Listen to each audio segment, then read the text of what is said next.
Welcome back to Urban Legends Across the States.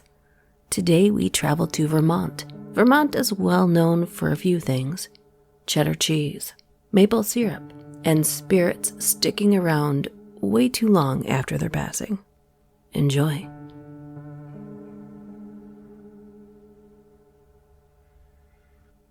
The Hayden family curse.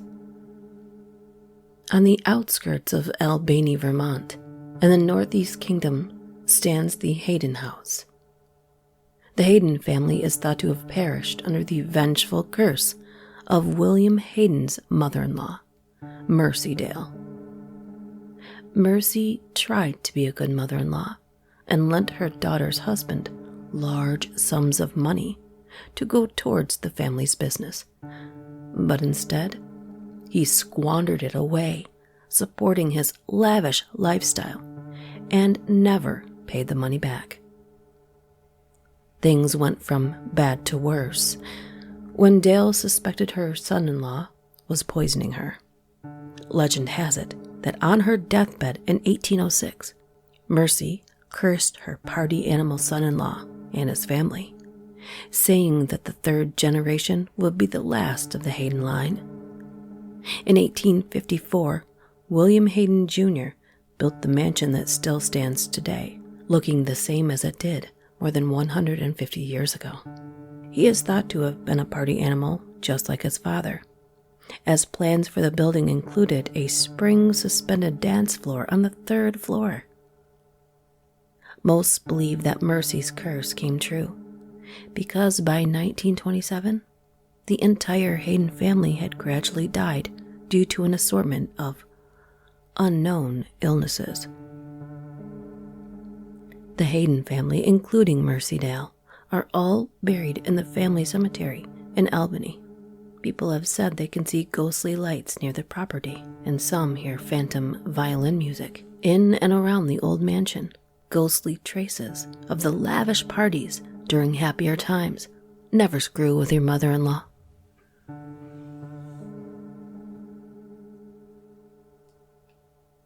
Brattleboro Retreat Tower.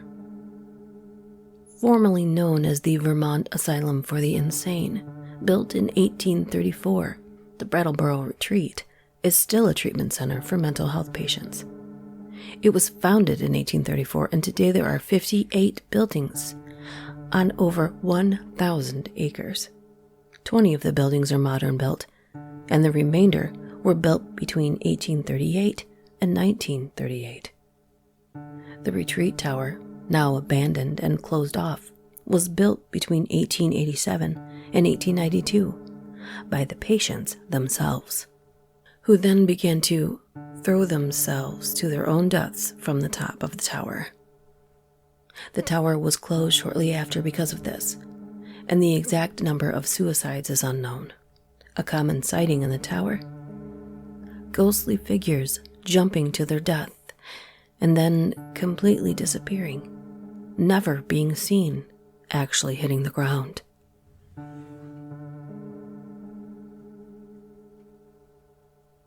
Emily's Bridge.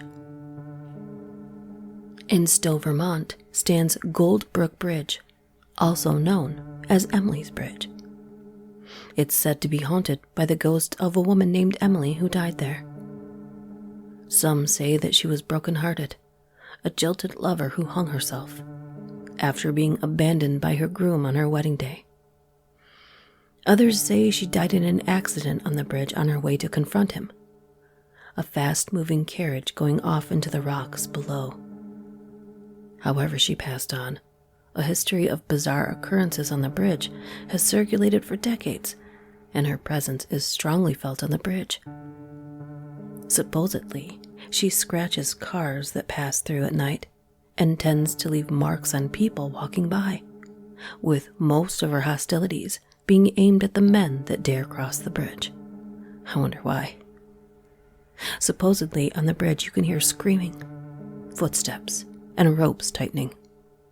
People who park their car on the bridge at night hear dragging sounds across the top of their car. Of course, there's no real way of knowing if it's actually Emily that's haunting and creating the bizarre activity at the Goldbrook Bridge, Either way, it's obvious that something supernatural occurs there.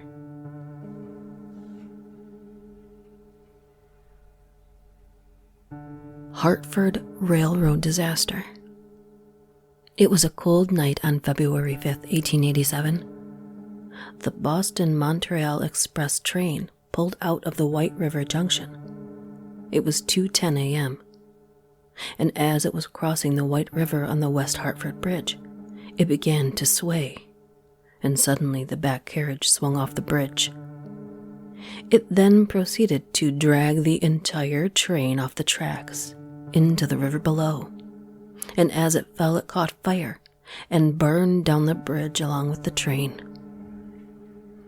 37 people were killed, and 50 were injured. A nearby barn became a makeshift trauma center where some of the injured met their demise.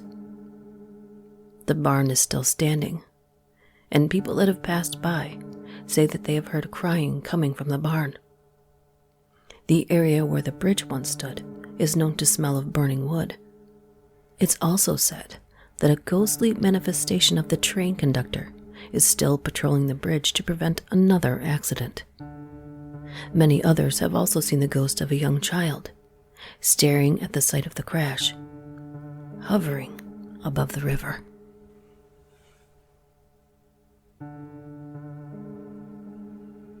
The tap-dancing ghost of the Green Mountain Inn.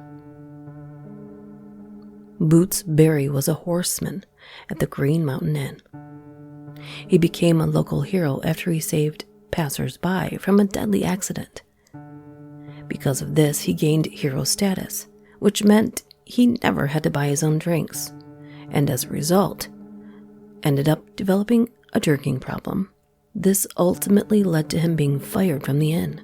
He then traveled the countryside, and sometimes got himself into trouble, but he learned how to tap dance his way right out of it. At some point, Boots drifted back to the inn, and one winter night, a little girl became stuck up on the roof during a snowstorm. How she got there is unknown. However, Boots, being the heroic type, climbed up onto the roof to save her, using methods he remembered from childhood. And although Boots managed to get the girl down safely, he ended up slipping to his own death. It's said that if you listen closely, you can hear his spirit tap dancing on the roof.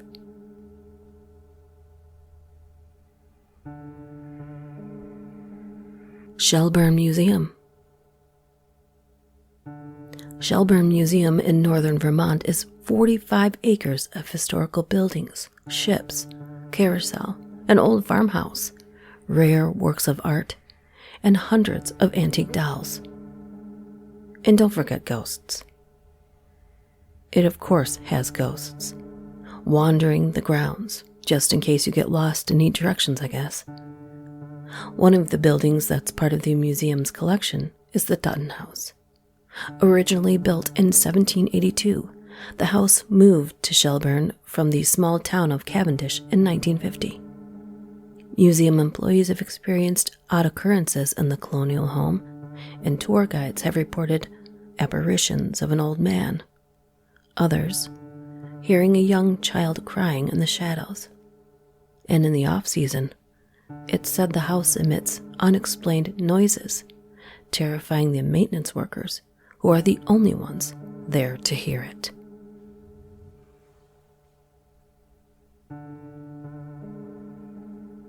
The Curse of Brunswick Springs. The springs in the small town of Brunswick Springs, Vermont, are a sacred spot to the Abenaki Native Americans, which became famous for their reportedly natural healing powers. It's said that anyone who attempts to profit off the springs in any way will find their enterprises meeting misfortune, which includes deadly fires. The reason behind this deadly curse goes something like this. In 1874, the Abenaki brought a soldier who had been injured during the French and Indian War to the springs, and he was healed. The same man that they healed betrayed this sacred secret by attempting to bottle and then sell the water. The Native Americans were outraged as they should be, which then led to an incident that took the life of an Abenaki man and child. And as punishment for this horrific betrayal, the child's mother put a curse on the springs and any person who tried to profit from the water. Today the land is owned by the Abenaki and is now safe from development. Not that anyone would dare attempt to do so, due to the eerie feel and its direct correlation of strange deaths.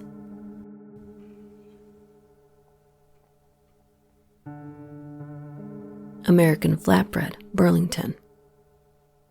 A favorite restaurant in Burlington with its wood-fired and thin-crust pizzas made from organic and locally farmed ingredients, and its own brewed beer.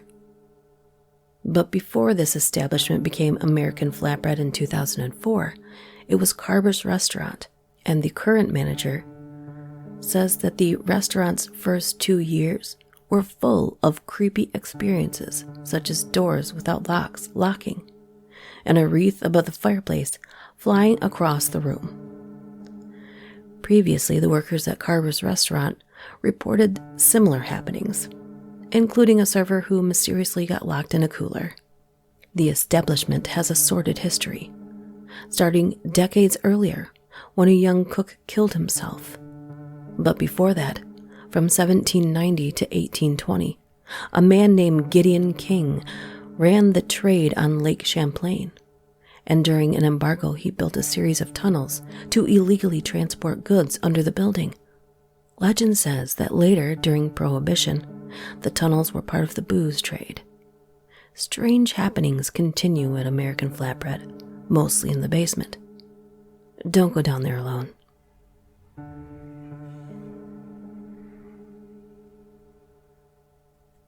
The University of Vermont, better known as UVM, is not only the largest higher education institution in Vermont, it has more haunted buildings than anywhere else in the state.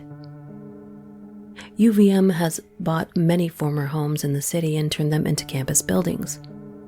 One such building is the Counseling Center, and people have reported seeing the ghost of Captain John Knapp, the house's former owner.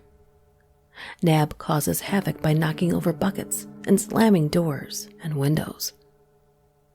The nearby Public Relations Building was once owned by John E. Booth, and some think that he makes banging sounds around the building and speaks when no one else is around. One of the most haunted buildings on campus is the Bittersweet House. Multiple people have reported seeing full-body apparitions there, and the ghost is believed to be Margaret Smith, who lived a solitary life in the house after becoming widowed at a young age, until her death in 1961. Some have seen in great detail a woman with neat hair in a long dress. Others have claimed to see a blurry version of the woman. Perhaps one of the most tragic stories on campus is the Residence Hall Converse. In 1920, a young medical student named Henry committed suicide there. Students have experienced lost items and unexplained movement of doors and windows. Either way, UVM is one of those places that is just terrifying and scary.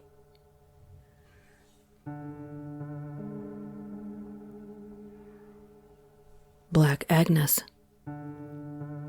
Black Agnes is the copper statue of a man with closed eyes, sitting and wearing a shawl in the Green Mount Cemetery in Montpelier, Vermont. The statue was commissioned by the wealthy businessman John Hubbard to watch over his grave, and was given the name Thanatos, which is Greek for death. Legend has it, if you sit on his lap, you seal your fate with either terrible bad luck or your own sudden death in a matter of days. If you dare go near it, you might hear screams, see glowing red eyes, and hear strange noises.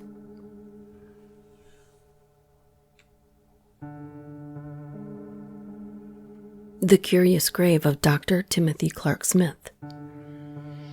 Being buried alive was actually a legitimate fear before modern medicine. This was because people were being incorrectly pronounced dead. Yikes. There are many stories of people being buried alive, only to wake up in a coffin 6 feet underground, and then proceed to die a terrible death. Unheard screams and scratching and clawing the inside of a box that they will never escape. In 1893, a Vermont doctor passed away. He was so concerned about this that he had his tomb built with a tube attached to a window, which would allow him to see out of his grave, just in case he was buried alive. The doctor was buried in Evergreen Cemetery with a chisel, a bell, and tools, just in case he was alive. Before condensation made it impossible to see through the glass, you could see a hammer and a chisel next to the rotting skeletal face of Dr. Smith.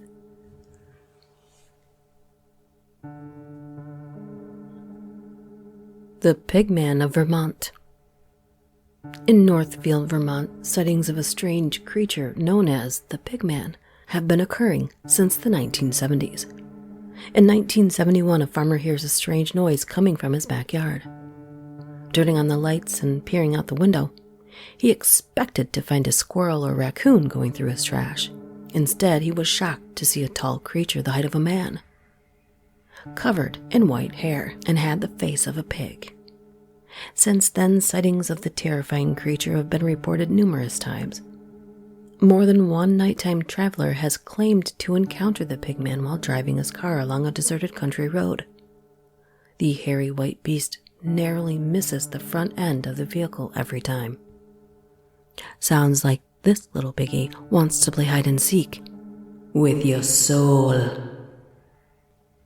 I hope you guys are enjoying these urban legends, as we have many more to go. If you have a story you would like to see featured here, please email me at duchessdark676@gmail.com. Thanks for watching. See you next time.